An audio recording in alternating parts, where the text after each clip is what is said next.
Hi children, welcome to my channel Classroom by Jokutan. Unit 1 Nature's Plenty. How far is the river? Activities. കഴിഞ്ഞ ദിവസം നമ്മൾ ഈ ആക്ടിവിറ്റിയുടെ പകുതി ഭാഗം കഴിഞ്ഞതാണ്. അപ്പോൾ ആ വീഡിയോ കാണാത്തവർ തീർച്ചയായിട്ടും ആ വീഡിയോ കാണണം. ആ വീഡിയോയുടെ ലിങ്ക് ഡിസ്ക്രിപ്ഷനിൽ കൊടുത്തിട്ടുണ്ട്. അപ്പോൾ നമുക്ക് നേരെ വീഡിയോയിലേക്ക് പോവാം.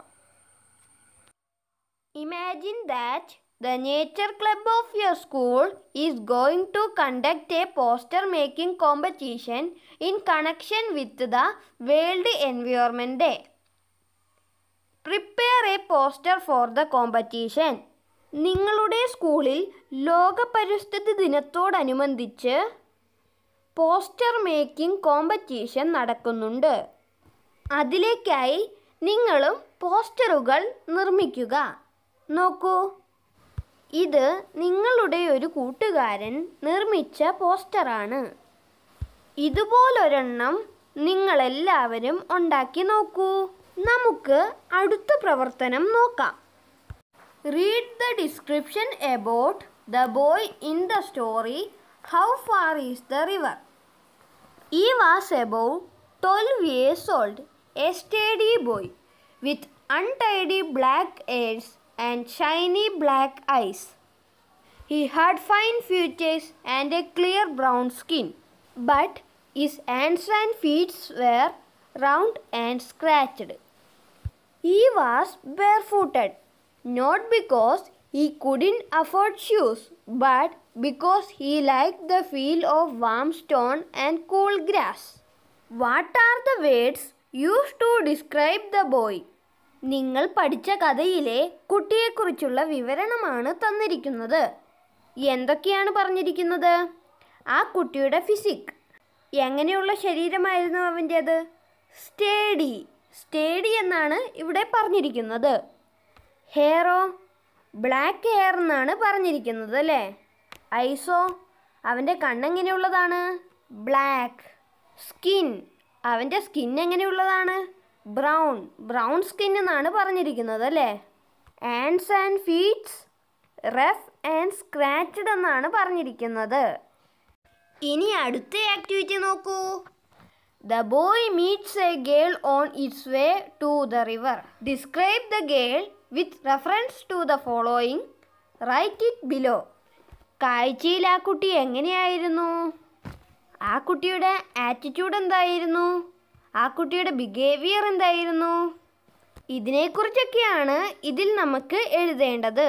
അപ്പം നമുക്കതിൻ്റെ ആൻസർ നോക്കിയാലോ. The brown-eyed girl I met in the valley exuded confidence. She held a carved knife with an air of self-reliance. She was alone, but her fearless and perfectly poised manners instilled in me the determination to continue my journey to the river. Her bangles made music when she moved her hands, and it was as though the ants spoke a language of their own. ഇനി നമുക്ക് അടുത്ത activity നോക്കാം. Here is a letter written by Anushka. Read and find how Anushka has organized her letter. ആദ്യം എന്താണ് എഴുതിയിട്ടുള്ളത്? അനുഷ്ക എന്ന അവളുടെ പേരും എഴുതിയിട്ടുണ്ട്, പിന്നെ അവളുടെ അഡ്രസ്സും എഴുതിയിട്ടുണ്ട്. Centres address. അനുഷ്കയാണ് കത്തയക്കാൻ പോകുന്നത്. പിന്നെ അതിൽ എന്തൊക്കെയാണുള്ളത്? ഡേറ്റ് ഉണ്ടല്ലേ? ആർക്കാണ് അയക്കുന്നത്? സല്യൂട്ടേഷൻ കൊടുത്തിട്ടുണ്ട്. ആർക്കാണ് അയക്കുന്നത്? അമ്മൂനാണ് അയക്കുന്നത്. ഇവിടെ സല്യൂട്ടേഷൻ എന്ന് പറഞ്ഞാൽ ഡിയർ അമ്മു എന്ന് പറയുന്നതാണ്. അടുത്തതായിട്ട് കൊടുത്തിരിക്കുന്നത് ബോഡി ഓഫ് ദ ലെറ്ററുമുണ്ട്, പിന്നെ ക്ലോസിങ്ങും ഉണ്ട്. അപ്പോൾ എന്തൊക്കെയാണ് ഒരു ലെറ്ററിൽ വേണ്ടത്?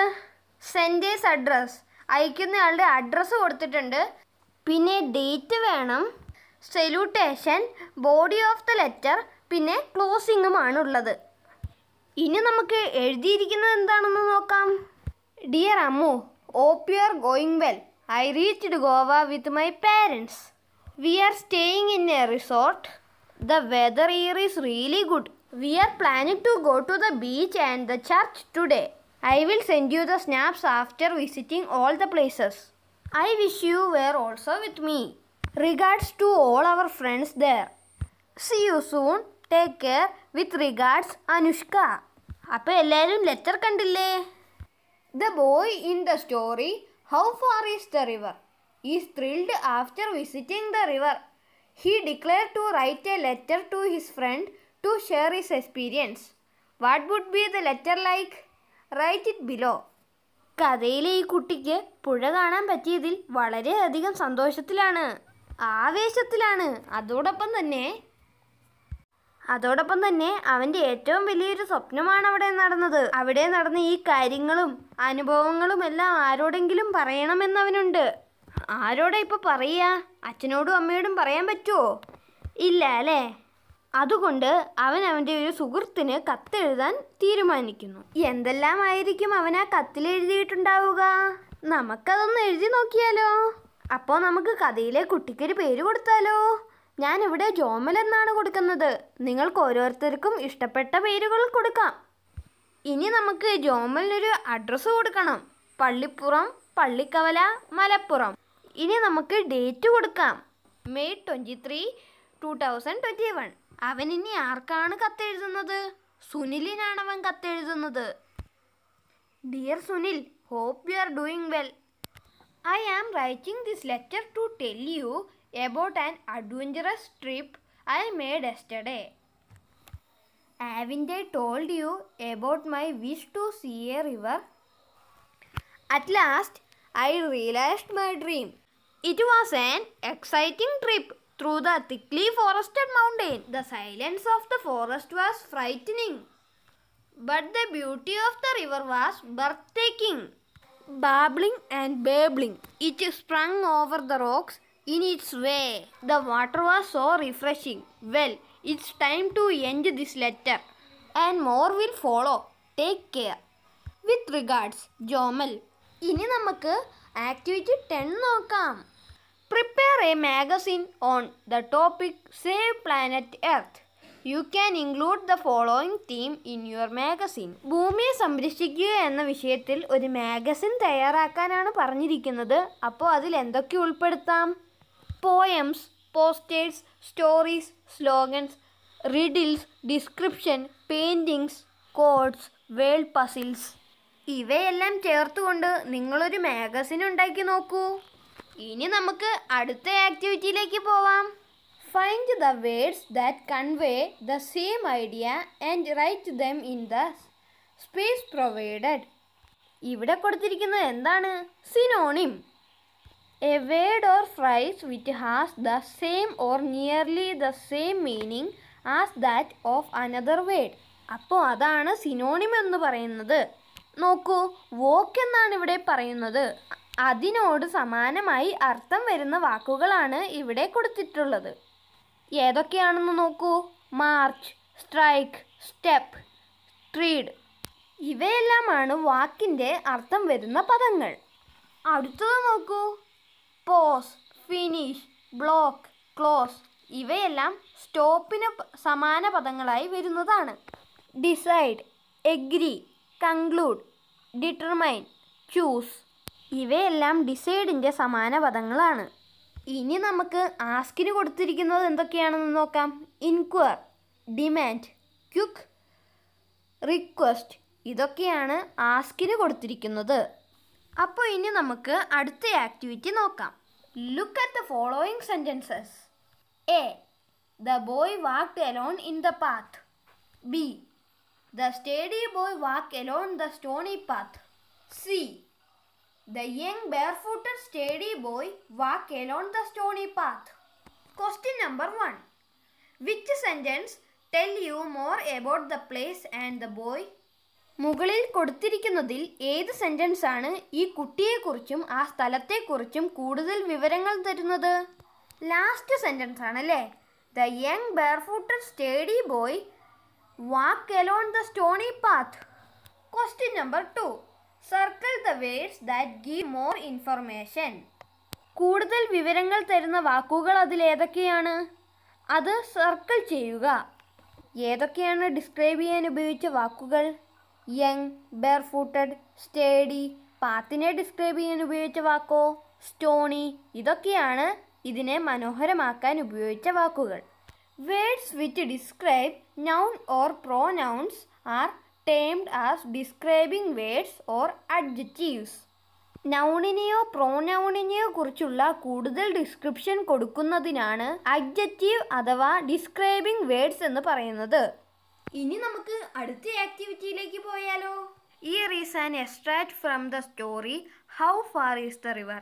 Read it carefully. തന്നിരിക്കുന്ന പാരഗ്രാഫ് നന്നായി വായിക്കുക. എന്നിട്ട് എന്താണ് ചെയ്യേണ്ടത്? Now pick out the describing words and naming words from the extract and stick them on the bag given below. One each has been done for you. തന്നിരിക്കുന്ന paragraph നന്നായി വായിച്ചിട്ട് describing വേർഡ്സും naming വേർഡ്സും വേർതിരിച്ചെഴുതുക. ഒരെണ്ണം അവിടെ നിങ്ങൾക്കായി തന്നിട്ടുണ്ട്. ഡിസ്ക്രൈബിംഗ് വേർഡ്സിൻ്റെ അവിടെ called എന്നും naming വേർഡ്സിൻ്റെ അവിടെ വാട്ടർ എന്നും കൊടുത്തിട്ടുണ്ട്. വേറെ ഏതൊക്കെ ഡിസ്ക്രൈബിംഗ് വേർഡ്സും നെയിമിംഗ് വേർഡ്സുമാണ് ആ പാരഗ്രാഫിലുള്ളത്? Sharp, refreshing. ഇവിടെ വാട്ടറിനെ കുറിച്ച് പറഞ്ഞിരിക്കുന്നത് ഷാർപ്പാണ്, കോൾഡാണ്, റിഫ്രഷിംഗ് ആണ്. ഇവിടെ നെയിമിംഗ് വേർഡ് ആയിട്ടുള്ളത് ഏതൊക്കെയാണ്? Boy, water, path. ഇതൊക്കെയാണ് ഇവിടെ നെയിമിംഗ് വേർഡ് ആയിട്ടുള്ളത്. വേറെ ഏതെങ്കിലും ഉണ്ടെങ്കിൽ വായിച്ചു നോക്കിയിട്ട് എഴുതുക. Read the description of the path and take note of the words in bold. തന്നിരിക്കുന്ന ഡിസ്ക്രിപ്ഷൻ കണ്ടില്ലേ? പാത്തിനെ കുറിച്ചുള്ള ഡിസ്ക്രിപ്ഷനാണ്. അവയിൽ ബോൾഡായിട്ട് കൊടുത്തിരിക്കുന്ന വാക്കുകൾ ശ്രദ്ധിച്ചോ? The path to the river. അതിൽ ടു ബോൾഡായിട്ട് കൊടുത്തിരിക്കുന്നത് കണ്ടില്ലേ?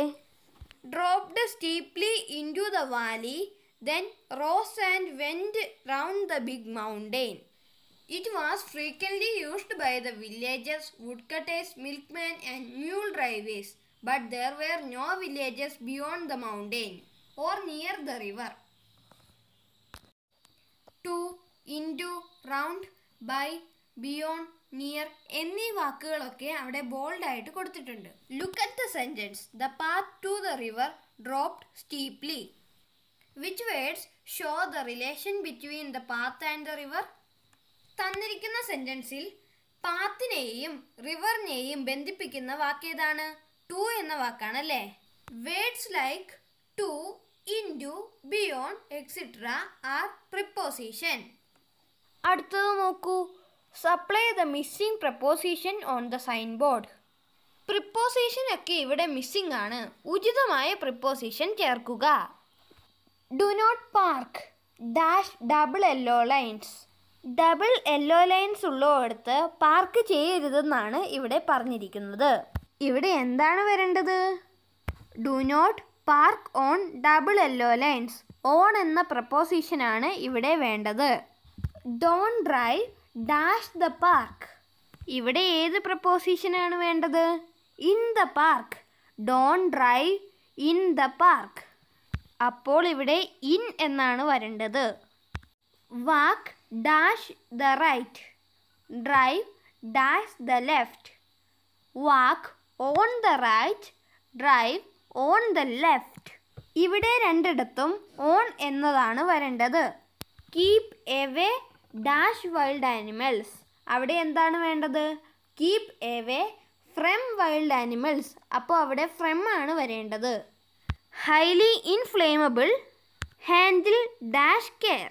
Handle with care. ഇവിടെ വിത്ത് ആണ് വേണ്ടത്. Beware dash dog. Beware of dog. അവിടെ ഓഫ് ആണ് വേണ്ടത്. Look at the picture and write a paragraph using preposition. The first sentence is given for you. ഇത് നിങ്ങൾ ഒരു ഹോംവർക്കായി ചെയ്യുക. പറ്റാത്തവർ കമൻ്റായി അറിയിച്ചാൽ അതിനുള്ള ഉത്തരം ഞാൻ അടുത്ത ക്ലാസ്സിൽ ഇടുന്നതായിരിക്കും. അപ്പോൾ അടുത്ത ക്ലാസ്സുമായി കാണും വരെ എല്ലാവർക്കും താങ്ക് യു.